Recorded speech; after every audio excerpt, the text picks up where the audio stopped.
So, hi, I'm Kalin, the founder of Seo.Domains. This is not going to be your usual talk, and you have been warned. I'm also not the usual speaker. I have spent my whole life somehow failing upwards in very strange ways. I have the worst SEO record from all SEOs on the planet. Almost all websites penalized by Google. You know, that's the definition of failure in the world of SEO. And somehow we are still making 8 figures from the SEO industry. So, how do we do it? We do it by being very unconventional, building our own models about the world, including about the SEO industry. Unconventional is great because the internal battle with you is to change and get creative and create new stuff. And if you're unconventional, then you can do it better. But also, if you're unconventional, in the free market economy, you get more supply when there is demand. So when there's a conventional stuff that doesn't exist, you can sell it better. You cannot understand SEO if you don't understand life. SEO and life are very similar. So I'll have 10 minutes explaining life, and then I'll have another 10 minutes explaining SEO. So life is extremely simple. Only 4 things that build everything. You have 2 forces within you: love, the giving force, and fear, which is the blocking force. And you have 2 forces in the universe: chaos, which is the forces that changes stuff, and structure, which is the force that keeps it the same. And let's put those on a great 2D coordinate system. We have love and fear, and we have structure and chaos. And let's see where you can end up. First, if you have chaos and fear, you are in the what I call instincts and delusions quadrant. So this is where you don't know what's going on and everything is scary as fuck and it's not good. Most people try to escape by going to the structured fear quadrant, which is when you have rules, goals, and better habits. But the good places are up, where you have either intuition and creativity, if you combine love and chaos, or you have science and truth seeking, if you combine love and structure. And here on this compass, you can only go around in circles. You cannot go diagonally because this means a full 180. So changing everything with everything, obviously impossible in life for a short time. So you can only go around and see. Let's see the circles that people make here.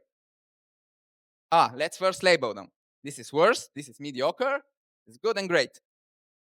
So people imagine that their life would be something like this. They go from the bad quadrant, they stabilize their life, they get some structure, they get some rules and goals and better habits, and then they get up there.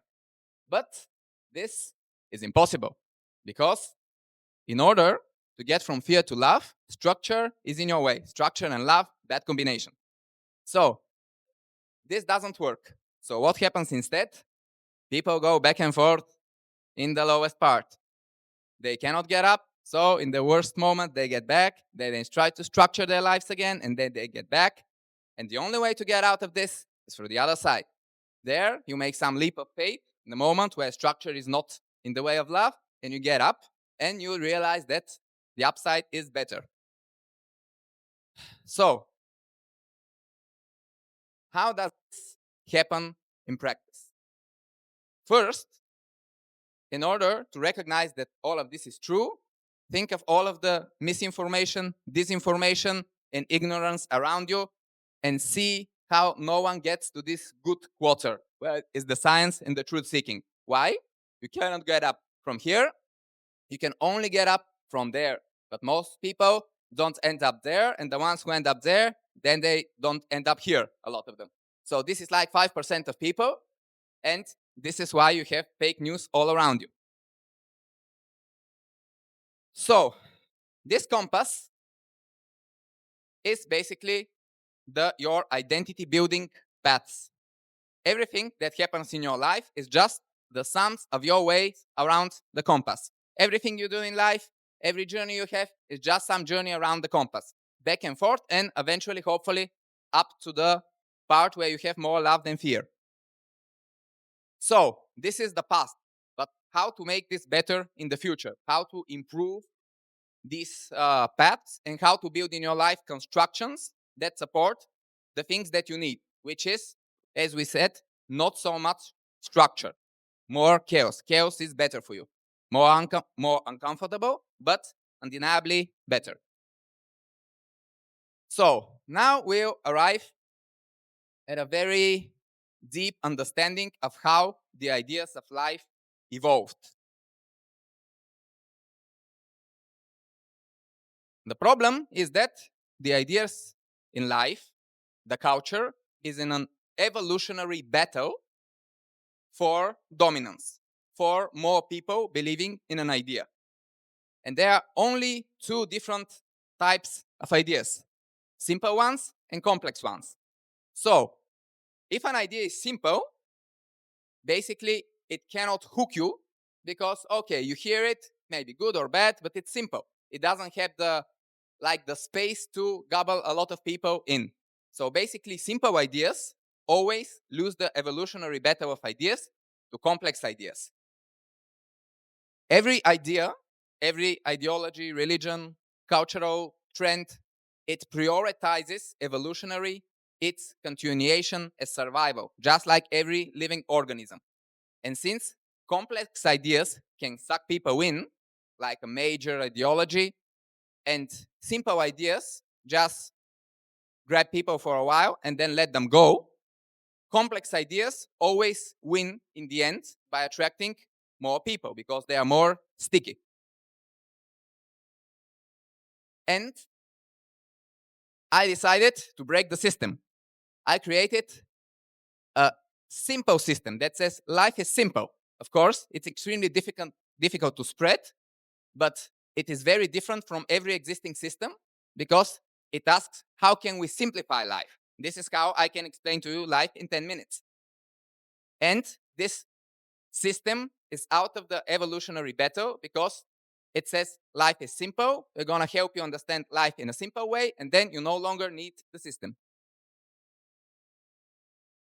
So, the simple truth is that if you get up in the compass where you're driven by love, not fear, you no longer need systems or structure. You will just want the right things for your life, so you won't need any structure to force them upon you.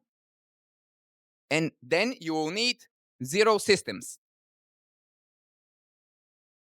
And in this case, everyone would need to understand only two things about life: the compass, which is basically how stuff happens, and how this compass applies to everything in life. But the other systems would not want you to see life as such a simple thing, and they get you stuck in what I call the Goldilocks model. The Goldilocks model is the stupidest possible model of life. That's why we all live our lives by it. How does it work? You have thousands of different spectrums in your life, like how much pizza do I eat today? And there's a round amount of pizza. And you say, okay, the round amount is this much. Not too little, not too much, and I have to fight my urges to eat the right amount of pizza. So, why is this hard? Oops.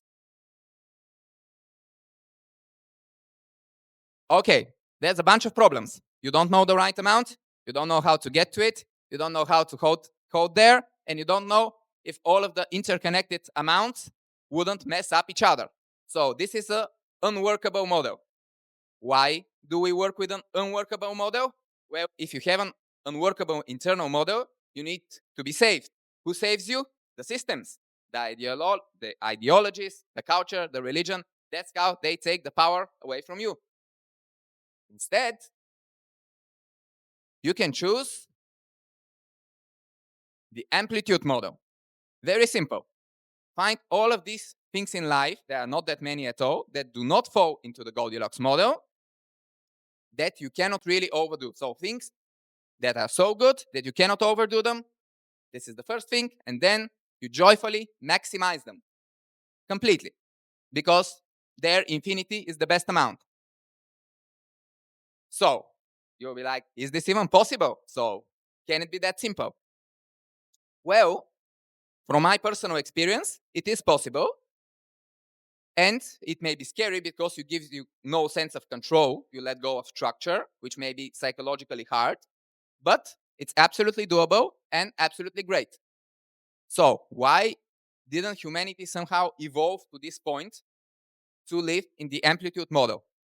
Well, the thing is that you can only have this amplitude model if you have already solved your material challenges in life. So if you're not dying from disease and you have enough food and shelter and all of this, and for the majority of humanity, for the majority of time, this was not the case.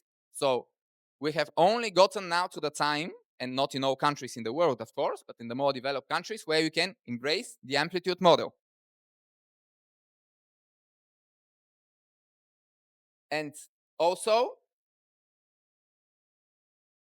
not in all ages and countries in the world, all people had the cultural freedom to express themselves freely as who they are, which is also a reason why the amplitude model, which is absolutely about total vulnerability and transparency to the world, no barriers, couldn't really take place. But as we said, this is no longer the case. So you can now absolutely live your life by the amplitude model. So, how do we build an amplitude model? What are the stuffs that you cannot overdo? The great stuff? I call them flows. Flows is the opposite of boxes. Basically, all of your life, there's only two types of things: boxes, things you can define, and flows, which are things that you cannot define. All of the great things are flows, things like love and intuition and creativity that if you don't know where it comes from, if you cannot actually say this is this thing, then it's a flow. So boxes come from fear, flows come from love in general, and boxes are held by structure, flows are held by chaos. This is why you could only go up in the compass held by chaos, because this is create flows, and flows is the only thing that actually changes your life. Structure keeps you in the same place, flows is what changes your life. So, what are the typical flows? And what is the current human condition? Well, the current human condition is that our material needs are mostly met, but we need the flows. The problem is that when we don't get them, all of our coping mechanisms are boxes. So we get trapped into these boxes. We get addicted to our phones, we get addicted to other stuff, to harmful patterns, and we cannot get to the flows. Boxes and flows are like fire and ice. So if you have boxes, the flows cannot flow. If you have flows, the boxes cannot form. So basically, that's how life works. And where do boxes and flows come from on a more scientific level? Mostly from the left and right brain hemisphere. So your left brain hemisphere is about focusing, doing stuff, manipulating the world. It evolved because you needed to find food. The right brain hemisphere, which is about understanding the world, it always sees the world in motion, because in reality it is in motion. It cannot see a still picture. It always sees the world in motion. It evolved because you had to not be eaten. So you need to understand your place in the world, which is a very complex, intuitive thing. And logic, which comes mainly from the left brain hemisphere, is overtaught in schools and overused, while the intuition, which is much more powerful, is undertaught and underused. So always go for intuition when possible. In the modern world, you need less boxes because the boxes are outsourced. You can buy food from the store. You no longer need to hunt. So your evolutionary meaning for boxes is now less, but you want to be happy, which comes from flows. So your evolutionary need for, not evolutionary, but like current need for flows is now more. And the last very important thing is that boxes evolved because they are shareable. You cannot explain your intuition, but you can explain your logic. So when the tribe evolved as a tribe fighting other tribes, logic was important because it was flawed but shareable, improvable. So we arrived to a single rule. Everything that can be a flow, be a flow. If you need boxes in your work, of course, you engage in boxes. Every domain name is a box, but doesn't matter because if you have flows in your heart and in your life, this would not cause any damage. And there's one more very important thing. Flows mix with each other perfectly. Like if you are in love and motivated and creative, like they don't get in the way of each other, they strengthen each other. While the boxes, they get in the way of each other because they are boxes and they need some perfect fit that very rarely aligns. And actually, if your box is aligned, it actually creates a flow. This is what a story is. A story is just a bunch of boxes, one after another, that form a flow. So that's how you start. You with boxes, you with flows, and the flows mix with each other better. So then you get this. Sorry, it's a big dick shaped, I know, but that's how it is in reality. And then in the end, you get this. The boxes hold you in one place. The flows give you infinite growth. So which flows can you maximize? I have counted 6. I think that if you maximize these 6 things in your life, this is the only slide for self-improvement you would ever need. Self-love removes the barriers in yourself. So every flow removes some boxes, some barriers. Self-love removes the barriers to you. Unconditional love removes the barriers to others. Meaning removes all the other barriers in the world. So you can paint a beautiful painting and someone in Australia can see it. And even though you would never meet this person, this gives you meaning. So meaning destroys the last barriers.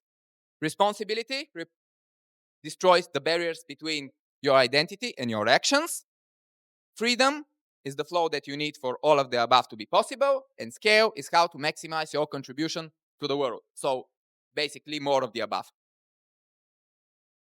So you'll be like, for now, where's the SEO? Where are the domains? Don't worry, they're coming. So what is SEO? It's the same as life. It has boxes and flows. Basically, boxes and flows is the universal framework that you can apply to absolutely everything in life. Very simple, very workable. So what is the boxy approach to SEO? I have been given SEO talks in the last 15 years, and in the first 10 years, I started with this slide. What is SEO? Well, boxes, content, links, your brand needs to be trusted. You need to have the technicalities on your website. Hundreds of factors changing all the time, and you get very deep into the technical stuff very fast. This is correct if you're doing SEO for a client as an agency and have like zero freedom and very low risk tolerance. But if you want to earn money from SEO and potentially domains, SEO is a flow. What is the flow? It's the flow of free money. Why? Because SEO is not actually an industry. If it's an industry, you would be creating value. So here you see chairs, tables, this metal thing.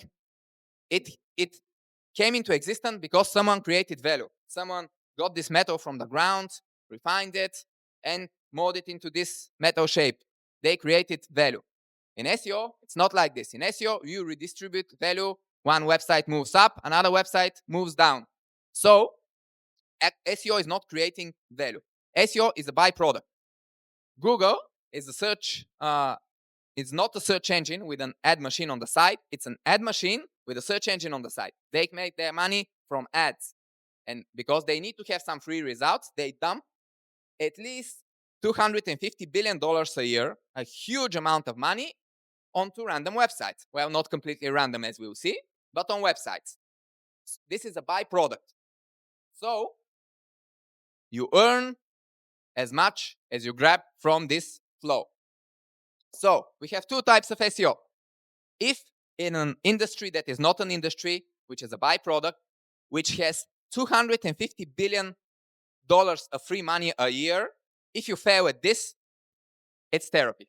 Which means that you didn't fail because the industry is bad. It means that you failed because of your own barriers. So you're basically meeting your own barriers while doing SEO. How do we call meeting our own barriers in the world? We call it therapy. So failed SEO is therapy. It's not you being dumb or ill-prepared or something. It's just therapy. Successful SEO, it's not an industry. It's plundering. You have this flow, you take as much as you can from it, you plunder. How do you plunder? Well, the best model for plundering is pirates. Pirates are the best at plundering. What do pirates do? They build ships, they go and they take treasures on islands. Basically, this is the best model for SEO that I can give you, the best comparison.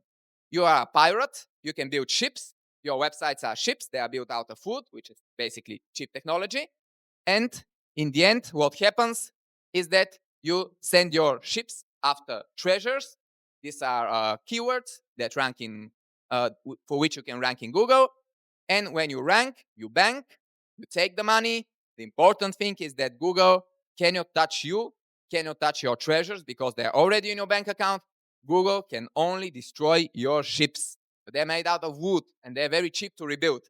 So, as you see in this model, in SEO, it's extremely stupid to have only one website. The more websites you have, the more ships you have, which makes you richer and more resilient to Google's penalties. So the more ships you have, the better. Why is best to have more ships?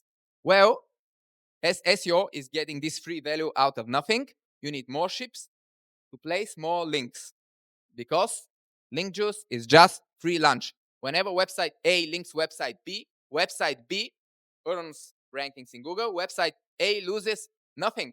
It's just when you go to the store, you want to buy some bread, you give the money, and then they give you bread back, the bread and the money.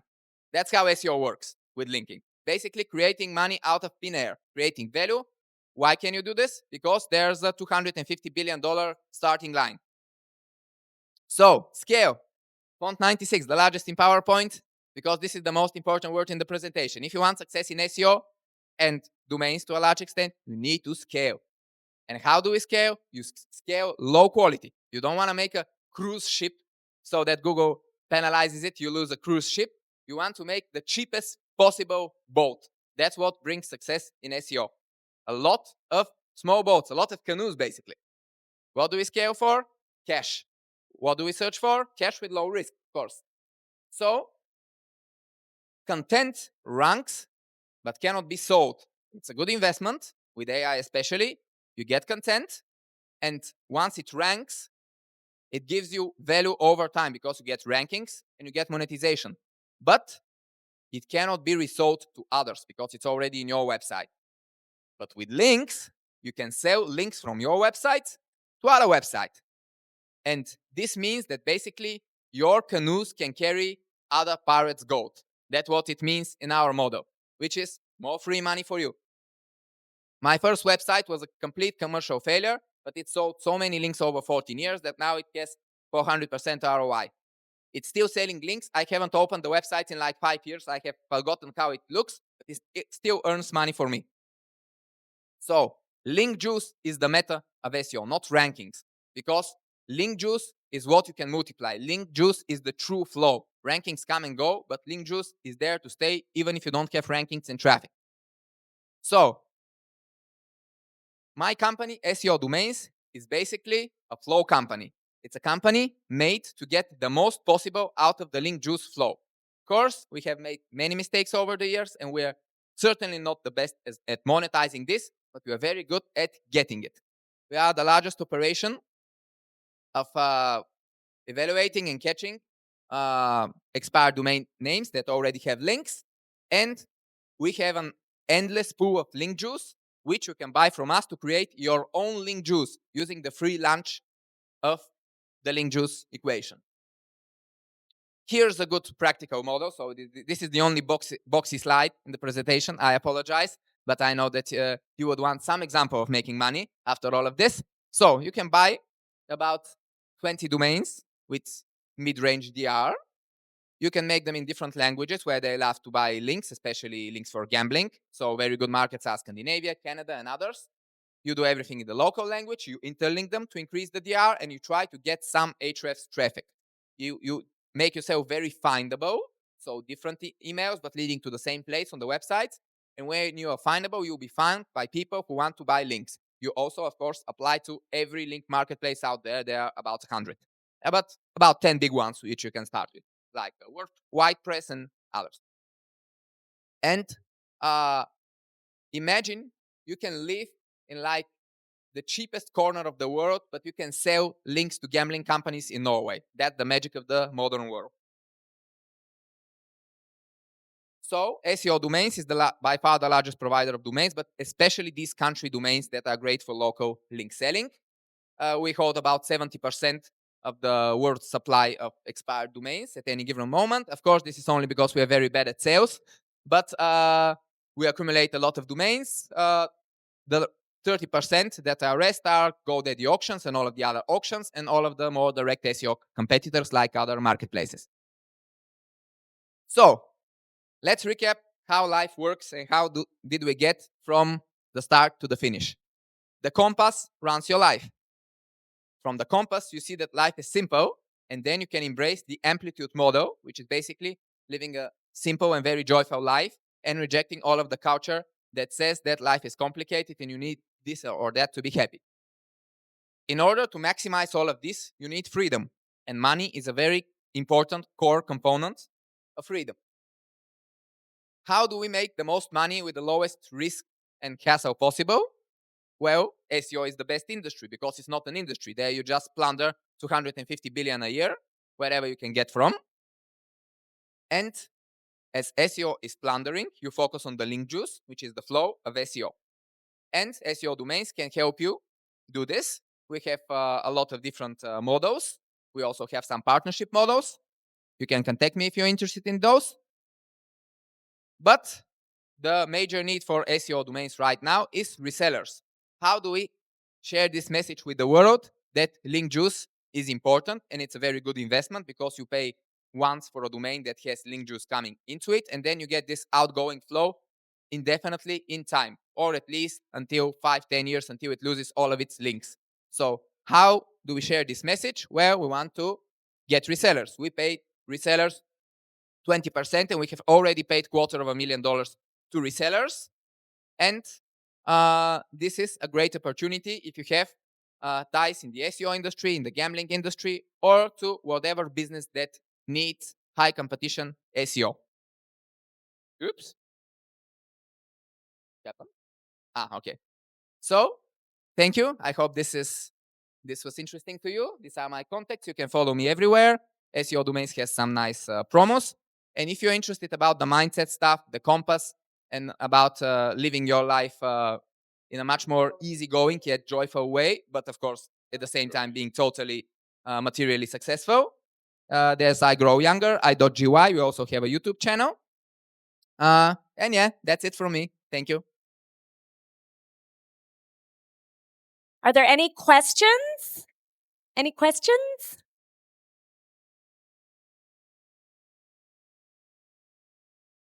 Hi. So Frederic, just started my own business developing domain names. I have a question on the type of extension that you buy and whether you look at the price of the registration or do you just look at the potential in terms of the links that the domain has?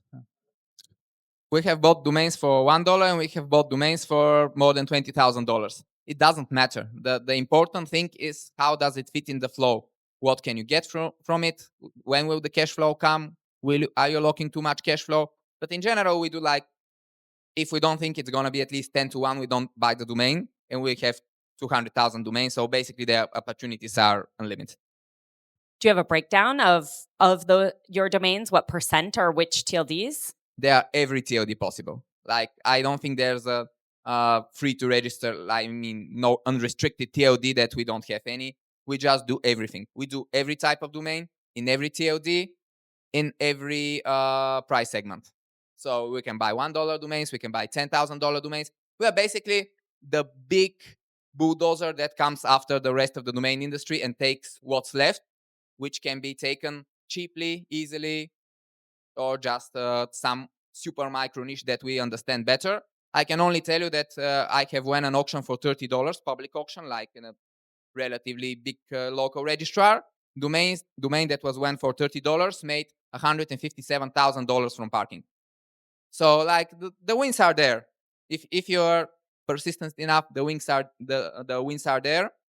But basically traffic is now dying, so the SEO is the best monetization possible for domains, because SEO with AI is just a fight for territory. Everyone has unlimited content, so just the territory, the real estate is important. And this is basically domains that have just a few links so that the chat GPT and other bots can give them some value and prow them. Thank you. Any further questions? Hi there. That was a great presentation, by the way. Really insightful. Just wondering, is there any low-hanging fruit in terms of domains? So, for example, are some TLDs slightly cheaper than others, which are undervalued but still generate a lot of link juice? Or like how could you kind of reduce your costs? Because SEO is very expensive, I find. So in terms of like catching the domains yourself or finding them at auction, basically after us, there's not much left. Of course, we may miss something, but basically the only um, times we lose an auction for a domain that we really want from the SEO type is either gambling company with unlimited amount of money bidding against us, or someone that needs this specific domains a lot. Some small niche that, like for example, VPN affiliate needs privacy focused domain, stuff like this. So um, it's hard to get something cheap, as domainers you all know this. It's harder to get it cheap than to sell it or monetize it. um, but basically domain are just part of the internet equation. If you have the other part, a good flow, if you have internet is just a bunch of flows. It's a flow of people, of visitors, of money, of trust, of consent even. So content can go back and forth and be like aggregated. So if you feel these flows intuitively, this is not something that you can easily map. You have to feel it. I call this the intuition about quantities. So you feel how with something that's a small investment, you can get a good flow that will bring you a lot over time. And basically there are a lot of still extremely good, like hell yeah opportunities out there that if it's not a hell yeah, it will be a no. Like for me, we're still, and especially when it concerns to domains and SEO and the first stage of the internet, it's totally not saturated. There are a lot of opportunities, but it's usually not simple domaining. Like if it's simple domaining, there are a lot of analytical people who maxed the simple flows with buying and selling and parking domains. But when it gets a bit broader, like with SEO, manipulating LLMs and others, there you can still find amazing options where you combine domains with something else into some flow of value. So you have 160,000 domains. You have 120 people managing that. Yes. How do you organize all this? That's my first question. Second question is, how do you know what content to put on the sites? When they drop, you register them. How do you know what was the background of the sites, and how do you match it with advertising, if you do? For the first question, so managing people is obviously can be an issue.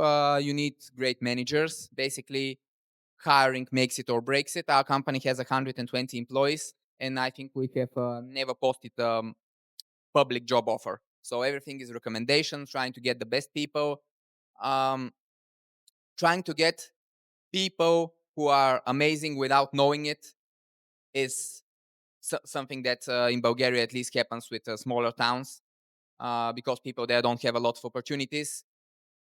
This is something that has been a game changer for us because one person who is brilliant but loyal will give you the value of like 5 people who are brilliant but leave in like 2 years, and of course much better than 5 people who are brilliant but work against you for their own interest.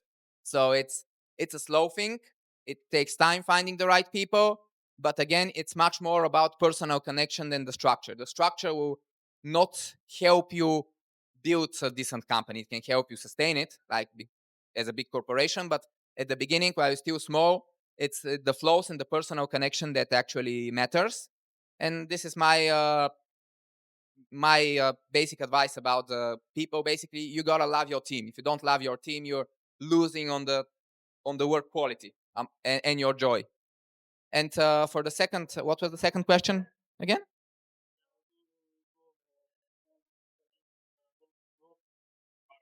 Ah, yes, yes.